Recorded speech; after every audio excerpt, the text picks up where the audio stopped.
గలతీలకు రాసిన లేఖ 5వ అధ్యాయము 16వ వచనం. ఆత్మానుసారంగా నడుచుకొనుడి, అప్పుడు మీరు శరీరేచ్ఛను నెరవేర్చరు.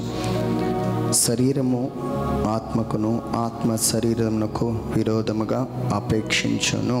ఆమేన్, హల్లెలూయా. సో ఇప్పుడు బైబిల్ ఏం చెప్తుందంటే, ఆత్మానుసారముగా నడుచుకొనుడి, అప్పుడు మీరు శరీరేచ్ఛను నెరవేర్చరు. ఆత్మానుసారంగా. నాకు తెలిసిన ఒక వ్యక్తి మంచి క్రైస్తవుడు, పుట్టు క్రైస్తవుడు. ఎలాంటి క్రైస్తవుడు? పుట్టు క్రైస్తవుడు. సో ఈ పుట్టు క్రైస్తవుడు పెరిగాడు, పెద్దవాడయ్యాడు. పెద్దవాడు అయిన తర్వాత ఒక జాబ్లోకి వచ్చాడు. ఈ జాబ్లోకి వచ్చిన తర్వాత తన చేతికి ధనం ఇవ్వబడింది. తన చేతికి ఏమి ఇవ్వబడింది? ధనం ఇవ్వబడింది. ఇప్పుడు ఈయన ఏం చేయాలంటే, ఈ ధనమును ఆఫీసులో అందరికీ, అంటే అకౌంటెంట్గా ఉన్నాడు ఇప్పుడు ఆయన. ఇప్పుడు ఏం చేయాలి ఈయన? ఈ ఏ చేతికైతే ధనం వచ్చిందో ఈ ధనాన్ని సక్రమంగా తిరిగి యజమానుడికి అప్పగించాలి. ఆమేన్, ఆమేన్, హల్లెలూయా, హల్లెలూయా, హల్లెలూయా. సో ఇప్పుడు ఈయన ఏం చేశాడంటే, ఆ యజమానుడు ఈయన క్రైస్తవుడని నమ్మి, క్రైస్తవుడు పాపము జోలికి వెళ్ళరు అని నమ్మి ఆయన్ని గుడ్డిగా నమ్మాడు. ఇంచుమించు 15 లక్షల రూపాయలు కేవలం 5 నెలల్లో ఎవ్వరికీ తెలియకుండా క్రైస్తత్వం అనే ముసుగులో 15 లక్షల రూపాయలు తన వైపుకు మలుచుకున్నాడు. అయితే ఒకరోజు ఒక సమయం రానే వచ్చింది. ఏమండి? దాచబడి ఉన్నది ఏదియూ బయటికి రాక మానదు. ఒకరోజు బయటకు వచ్చింది. ఆయన పిలిచాడు. నేను నీ మీద పోలీస్ కంప్లైంట్ పెట్టచ్చు. దానికన్నా ముందు నీకు ఒకే ఒక విషయం చెప్పాలనుకుంటున్నాను. ఆ విషయం ఏంటో తెలుసా? నువ్వు ఒక క్రైస్తవుడిగా ఉన్నావు కాబట్టి, నువ్వు ఒక క్రైస్తవుడిగా, క్రైస్తవులు మోసం చెయ్యరు అన్న విషయం నాకు తెలుసు కాబట్టి నేను నిన్ను గుడ్డిగా నమ్మాను. 15 లక్షల రూపాయలు నువ్వు కాజేసావుగా. ఇది నీ మీద ఏం చెప్పట్లే. క్రైస్తవులు ఇలాగే ఉంటారేమో అని, క్రైస్తవుల మీద ఒక చెడు అభిప్రాయం నాకు కలిగింది నీ వల్ల అన్నాడు ఆయన, ఒక అన్యుడు. Praise the Lord. ఇప్పుడు దేవుడు ఏం చెప్తున్నాడంటే, ఆత్మానుసారంగా నడిచిన వారు శరీరేచ్ఛను నెరవేర్చరు. ఇప్పుడు మనలో చాలా మందికి డౌట్ ఏంటో తెలుసా? శరీర కార్యాలు నెరవేర్చకుండా నేను ఎట్లా ఉండాలి? అబద్ధం ఆడకుండా నేను ఎట్లా ఉండాలి? ఏ పాపము చేయకుండా నేను ఎట్లా ఉండాలి?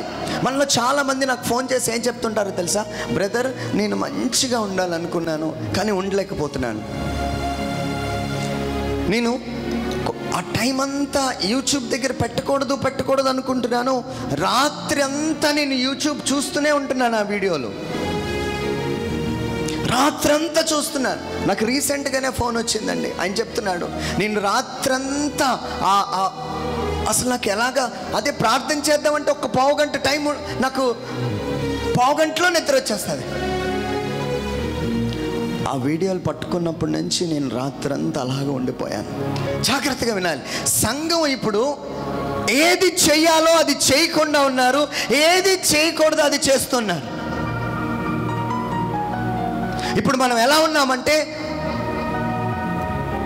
శరీరేచ్ఛ అనుసారంగా జీవిస్తున్నాం మన జీవితం. Praise the Lord, praise the Lord, hallelujah, hallelujah, hallelujah, hallelujah. ఇప్పుడు దేవుడు ఏమంటున్నాడు తెలుసా? ఆత్మ చేత నింపబడిన వారు శరీరేచ్ఛను నెరవేర్చరు. Praise the Lord, praise the Lord, hallelujah, hallelujah. జాగ్రత్తగా నా వైపు వినండి, నా వైపు చూస్తూ వినండి. ఒకరోజు దేవుడు అబ్రహాంతో మాట్లాడి, అబ్రహాం, నేను నీకు సంతానమునొసగదను, ఆకాశమందలి నక్షత్రము వలె, భూమి అందలి ఇసుక రేణువు వలె నీ సంతానాన్ని నేను దీవిస్తాను. ఇది దేవుడు అబ్రహాముకి ఇచ్చిన వాగ్దానం. ఇప్పుడు బైబిల్లో ఏమని రాయబడిందంటే, దేవుడు అబ్రహాము దేవుడు ఇచ్చిన మాటను నమ్మి విశ్వసించి నీతిమంతుడిగా ఎంచబడ్డాడు. Praise the Lord. Hallelujah, hallelujah, hallelujah. ఇప్పుడు చూడండి, ఇప్పుడు ఈ అబ్రహాము ఏం చేస్తున్నాడంటే, దేవుడు చెప్పాడు నాకు సంతానం ఇస్తాడు.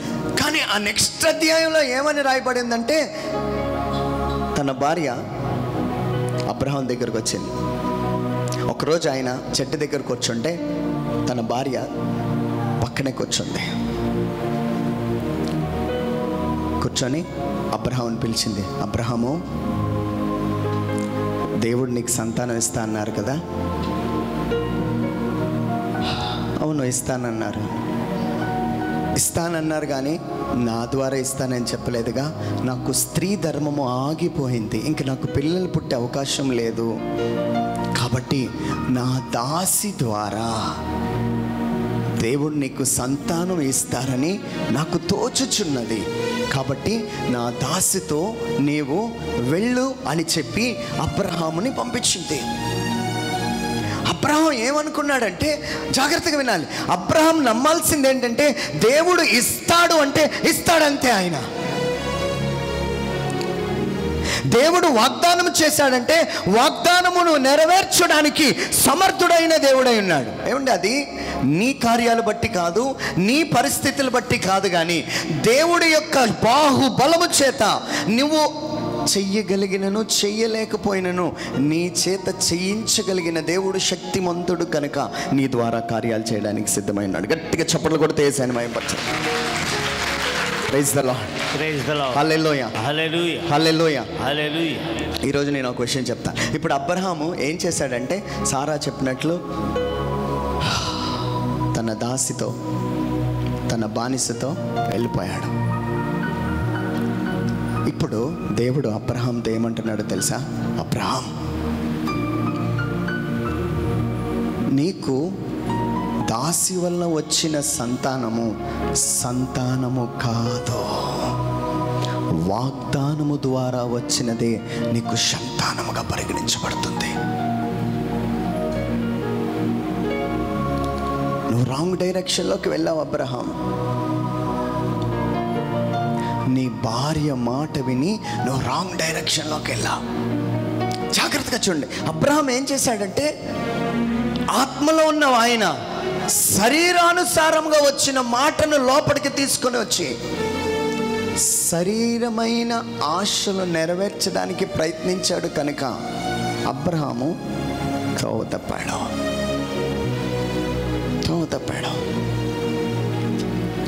ఈరోజు ప్రభు మనందరితో ఏం మాట్లాడుతున్నాడో తెలుసా? మనందరం ఆత్మచేత శరీరేచ్ఛను నెరవేర్చకుండా ఎలా ఉండాలో నేర్చుకోవాలి. Praise the Lord. హల్లెలూయా. జాగ్రత్తగా చూడండి, అబ్రహాముతో దేవుడు ఒక స్వరాన్ని వినిపించాడు. ఆ స్వరం పేరు ఏంటంటే ఆత్మస్వరం. చెప్పండి అందరూ, ఏ స్వరం అది? ఆత్మస్వరం. అబ్రహాం చెవిలో చెప్తున్నాడు, ఆయనతో మాట్లాడుతున్నాడు. అబ్రహాము, నిన్ను అనేక మందికి తండ్రిగా నిన్ను నియమించబోతున్నా, నీ ద్వారా అనేక మందిని నేను ఆశీర్వదించబోతున్నా, నీ సంతానము ఆకాశమందలి నక్షత్రం వలె విస్తరింప చేయబోతున్నాను. This is the voice of the spirit. ఇది ఆత్మస్వరం. ఇప్పుడు ఆత్మస్వరంతో అబ్రహాం ఏం చేయాలి? ఆత్మానుసారంగా నడుచుకోవాలి. కానీ అబ్రహాం ఏం చేశాడో తెలుసా? భార్య మాట విని తప్పుదోవలోకి వచ్చేసాడు.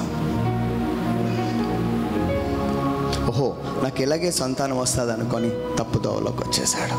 Praise the Lord. Hallelujah, hallelujah, hallelujah, hallelujah, hallelujah. ఈరోజు మరలా చెప్తున్నాను, మనము ఆత్మచేత నింపబడినప్పుడు శరీర ఏచ్ఛలను, శరీర కోరికలను మనమందరము జయించవచ్చంట. ఆమేన్, ఆమేన్, హల్లెలూయా, హల్లెలూయా, హల్లెలూయా, హల్లెలూయా. సో కాబట్టి మనం ఏం చేయాలో తెలుసా? ఈ లోకంలో ఉన్న వారి మాటలు విన్నప్పుడు అది మంచా కాదా మీరు నిర్ణయం చేసుకొని సరైన మార్గంలో నువ్వు నడిచినప్పుడు దేవుడు తప్పనిసరిగా వాగ్దానాన్ని స్వతంత్రించుకునే కృప దేవుడు మనందరికీ అనుగ్రహించును. ఆమేన్, ఆమేన్, హల్లెలూయా, hallelujah, hallelujah, hallelujah, hallelujah. Hallelujah.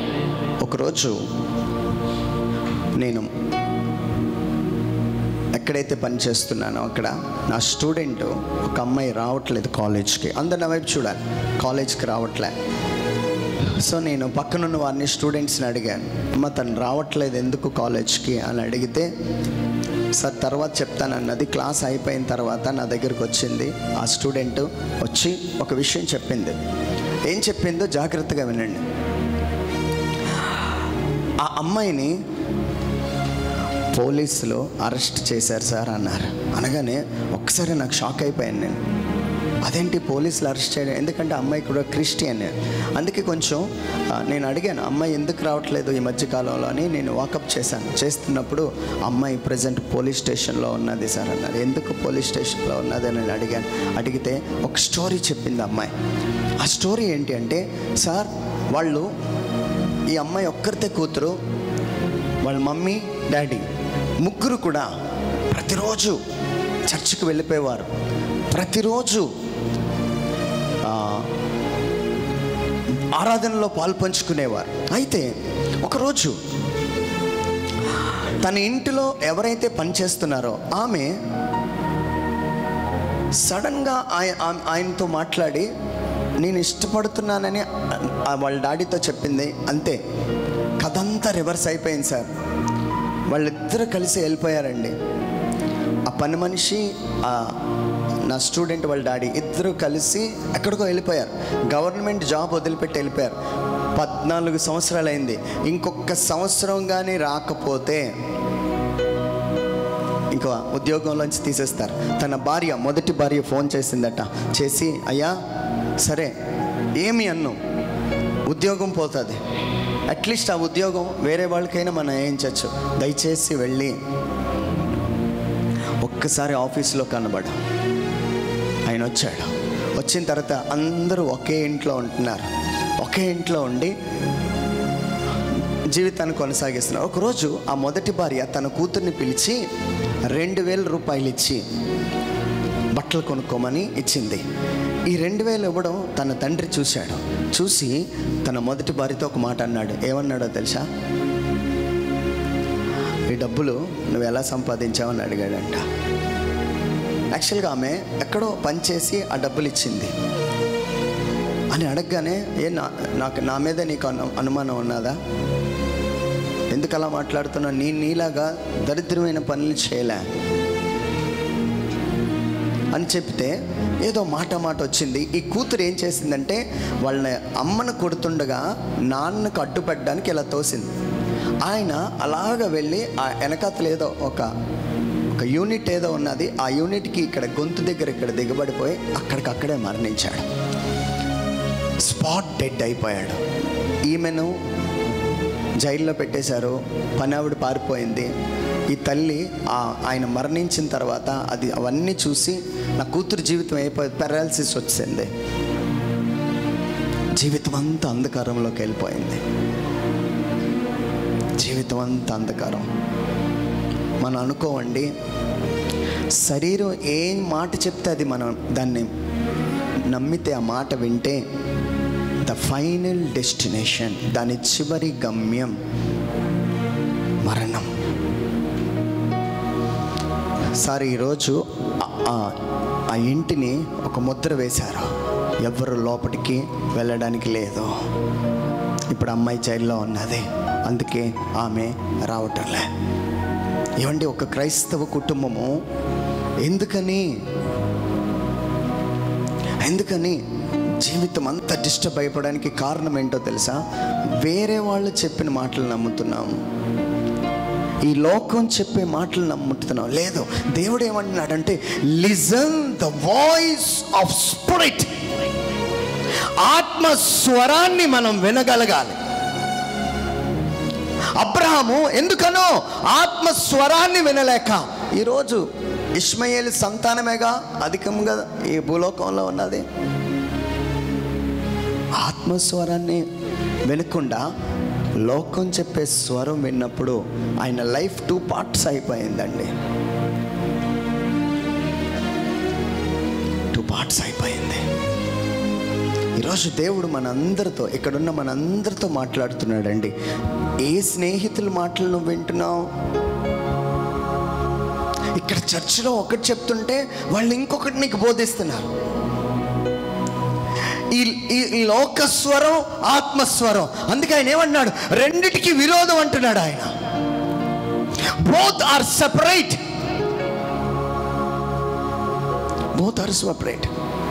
జాగ్రత్తగా వినండి. యోసేపు ఆ ఇంట్లో ఉన్నప్పుడు అధికారి యొక్క భార్య యోసేపు దగ్గరికి వచ్చి, మన ఇద్దరమే ఉన్నాం, పాపం చేసిన ఎవరు చూడరు, ఇటు చూడాలి. This is the voice of, ఈ వాయిస్ ఎవరిది? లోకం. లోకం వాయిస్. లోకం అంటే సైతాన్.